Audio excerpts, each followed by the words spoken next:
श्री गणेशाय नमः। हर हर महादेव। क्रमकांड बाई विभूति नारायण पांडे शास्त्री महामाया नगरी अंबिकापुर छत्तीसगढ़।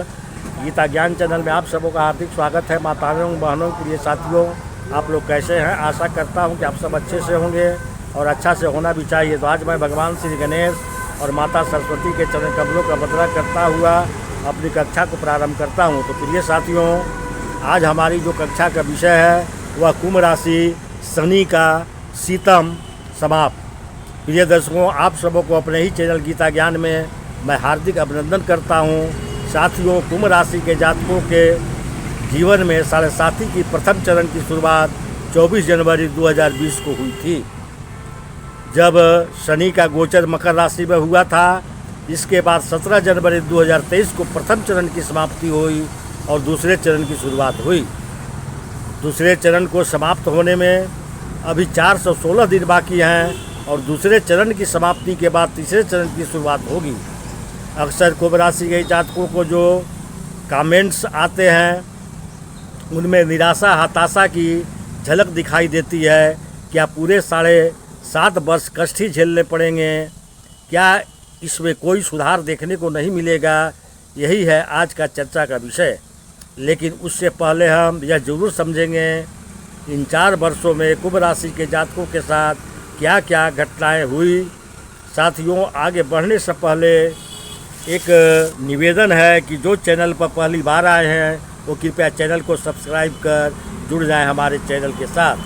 कुंभ राशि के जातकों को किन किन परेशानियों से जूझना पड़ा, फिर बात करेंगे दूसरे चरण के बचे हुए 416 दिनों में क्या क्या राहत मिलने जा रही है, आपको क्या क्या सुधार होने जा रहे हैं। आपके जीवन में यह विश्लेषण आपके चंद्र राशि के आधार पर किया जा रहा है। शनि का गोचर आपके लग्न भाव में है, राहु का गोचर कुंडली के धन भाव में है और शनि आपके लग्न भाव के 416 दिन तक गोचर करेंगे और उसके बाद 7.5 के दूसरे चरण की समाप्ति होगी। पहले ये समझे कि 7.5 की शुरुआत कैसे होती है। जब जन्म भाव के पहले एक भाव में शनि देव का गोचर होता है तो 7.5 की शुरुआत होती है। देखिए, आपके लग्न भाव से एक भाव पहले यानी कि 12वें भाव में शनि का गोचर 14 जनवरी 20 को हुआ और 14 जनवरी 20 से जैसे ही शनि देव आपके लग्न से एक भाव पीछे आए तो 7.5 के प्रथम चरण की शुरुआत हो गई। उसके बाद जब शनि का गोचर आपके राशि में होता है 17 जनवरी 23 से आपके शनि में आ गए तो दूसरे चरण की शुरुआत। इसके बाद लग्न से अगले भाव में आ जाते हैं, यानी धन के भाव में जब शनि देव आएंगे 2025 में तो तीसरे चरण की शुरुआत होगी। उसके बाद जब तीसरे भाव में आएंगे लग्न से तो समाप्ति हो जाएगी। तो अभी दूसरा चरण चल रहा है, 416 दिन बाकी हैं। इसमें 17 जनवरी 2023 को शनि देव आपके लग्न में आए तो 7.5 की दूसरी चरण की शुरुआत हो गई।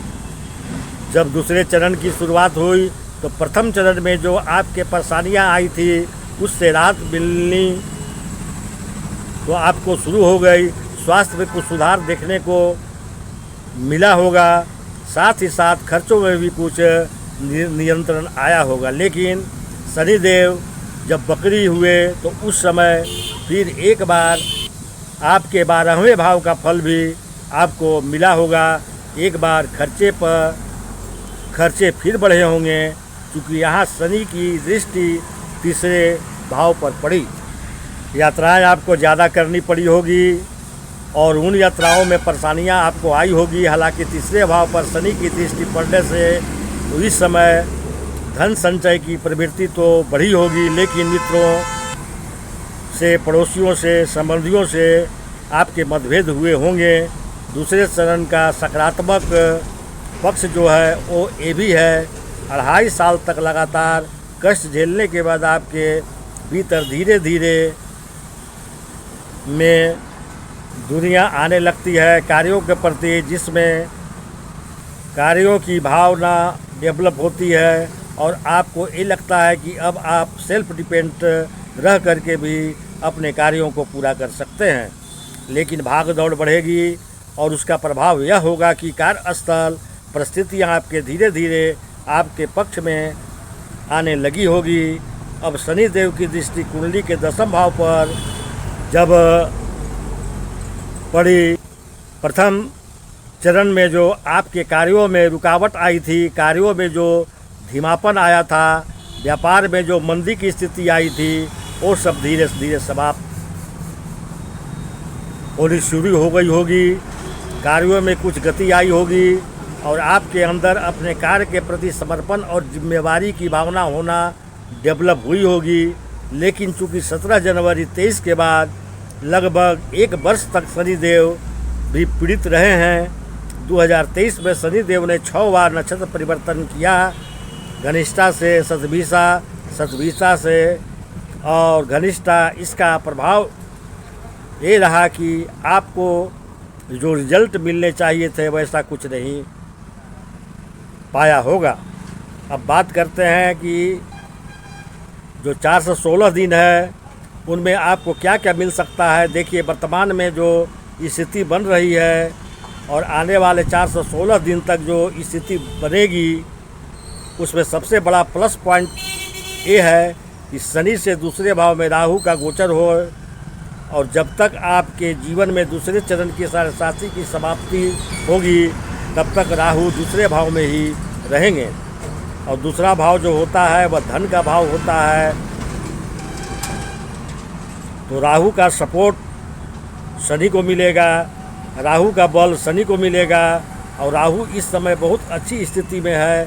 देखिए, राहु निगेटिव फल देने के लिए जाने जाते हैं, लेकिन राहु गुरु के घर में गोचर कर रहे हैं। गुरु शुभ ग्रह है, तो गुरु के राशि में गोचर करने के कारण राहु शुभ फल देने में बाध्य हैं।